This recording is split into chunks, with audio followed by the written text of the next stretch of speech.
కడప జిల్లా అట్లూరు మండలంలోని కామసముద్రం చెరువు సాగునీటి ఎన్నికలు టీడీపీ వైసీపీ మధ్య సాగుతున్నాయి.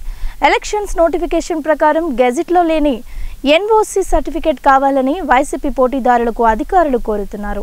ఎలక్షన్స్ జరుపుతున్న అధికారులను ఎన్ఓసీ కావాలని ముందే ఎందుకు తెలపలేదని అధికారులపై వైసీపీ మద్దతుదారులు మండిపడుతున్నారు. అధికారుల తీరుకు నిరసనగా వైసీపీ అభ్యర్థులు ఎన్నికలను బహిష్కరించారు. మేము ఆల్రెడీ పన్ను రసీదు 1B కూడా వచ్చేసినాం. నోటిఫికేషన్ కనిపించరు. కానీ ఇప్పుడు ఒక జీవో ఈ రోజు ఉదయం వచ్చింది. ఈ ఉదయం మాకు ఆర్డీఓ పంపించినాడు అనేది వాళ్ళు చెప్తున్నారు. మేము ఆర్డీఓ పంపించింది రిటర్న్ మూలకంగా మాకు రాసిండని అడుగుతాం. మేము మీకు రాసిము అని వాళ్ళు అంటున్నారు. కానీ నోటీస్ బోర్డు కనిపించిన తర్వాత దాని కింద కానీ ఎటువంటి జీవో కరిపిలా. రెవెన్యూ ఆఫీసర్లు అనే వాళ్ళు ఎవరు లేరు. వాళ్ళని కిడ్నాప్ చేసిండ్రు.